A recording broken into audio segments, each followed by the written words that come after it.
O guys, nandito na naman tayo at ito, iiyak ang didilis at the same time, matutuwa sila. Okay, sa balitang ito, di ba? Okay, eto, kita nyo naman yung tito namin, si Tito Enrique Rason.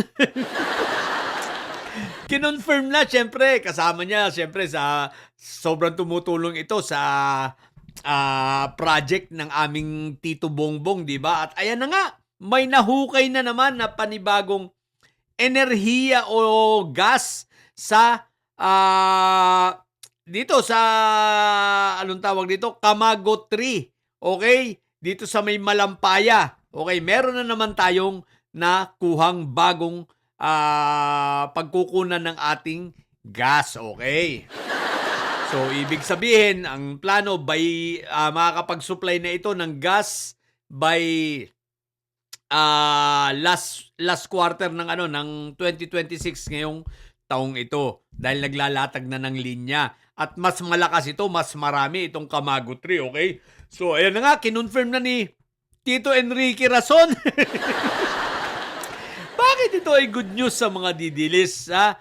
Bakit? O didilis, ha? Alam ko namang masunurin kayo kay Inday Sayad. Kaya nang sabihin ni Inday Sayad na itigil nyo muna ang pagbibisikleta para kayo ay makatipid sa gas at makatipid sa enerhiya, alam ko namang nagsisunudan kayo. Syempre, inutos sa inyo tsaka matalino kayo, di ba? So, sinunod ninyo kaya hindi kayo naggagas ngayon.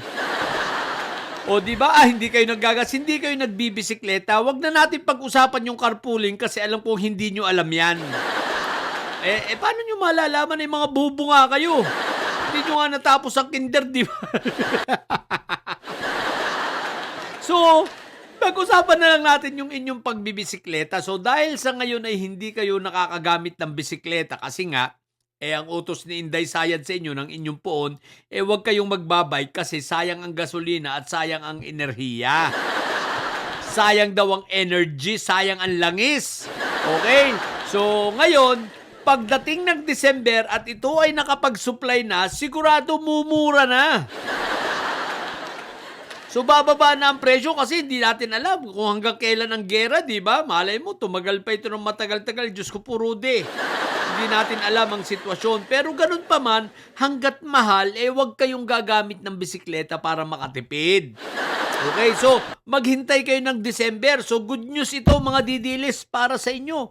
Isipin nyo sa December, pag ito nagtuloy-tuloy na at nakapag-supply na ito dyan sa ating mga refinery at ito'y madidistribute na sa mga gasolinan, mumura na ang gas. Kahit pa paano makakabawas-bawas ng presyo. So, ibig sabihin, magagamit nyo na uli ang mga bisikleta nyo. O, di ba? Good news ito sa inyong mga didilis, di ba? O, di ba? Magagamit nyo na uli yung bike nyo kasi mumura na ang gas. Mumura na pati ang langis. Sa ngayon, susunod kayo kay Inday Sayad, ha? Sa mga didilis lang ito, ha? Wag kayong gagamit ng bisikleta dahil pag sinuwan nyo si Inday Sayad, ano pat naging mga alipin kayo ni Inday Sayad? Ano pat kayong mga kanyang mga alipin kung hindi kayo susunod sa kanya, di ba? Kaya nang sabihin ni Inday Sayad na huwag kayong magbisikleta para makatipid sa energy tsaka makatipid sa gas, dapat sinunod din nyo. At ako'y naniniwala naman na sinunod din nyo yan, okay? So ngayon, magpasalamat kayo kay Tito Bongbong namin sa December.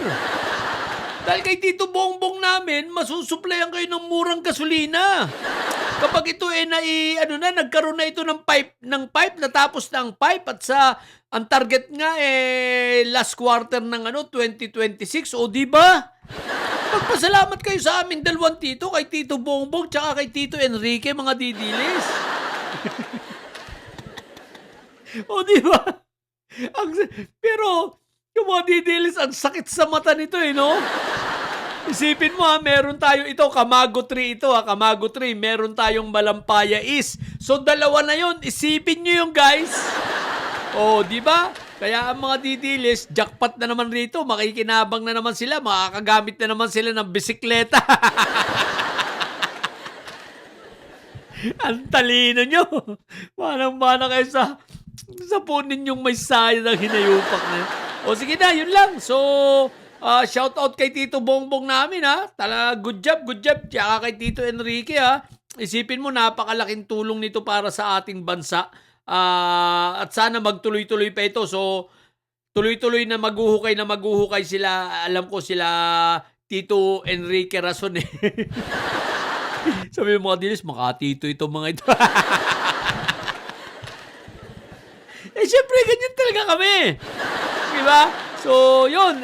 Tuloy-tuloy naman ito. So, marami pang mahuhukay dyan. Sigurado ako bago magtapos ang termino ni Tito Bongbong, baka mga dalawa pa o tatlo pang mga ganito. Baka makakuha pa at makasupply pa tayo sa ating para sa panggamit natin. So, ito ay makakabawas-bawas sa ating importasyon. So, makakamura-mura ito kahit paano at makakatulong ng malaki sa ating bansa. Higit sa lahat, yung mga didilis, magagamit na uli nila ang kanilang bisikleta. O, di ba?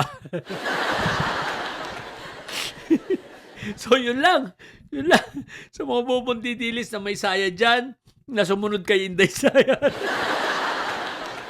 Ang galing nyo. Di ba? Matili kayo mga bobot may sayad sapagkat ang may sayad ay laging high blood. Bye!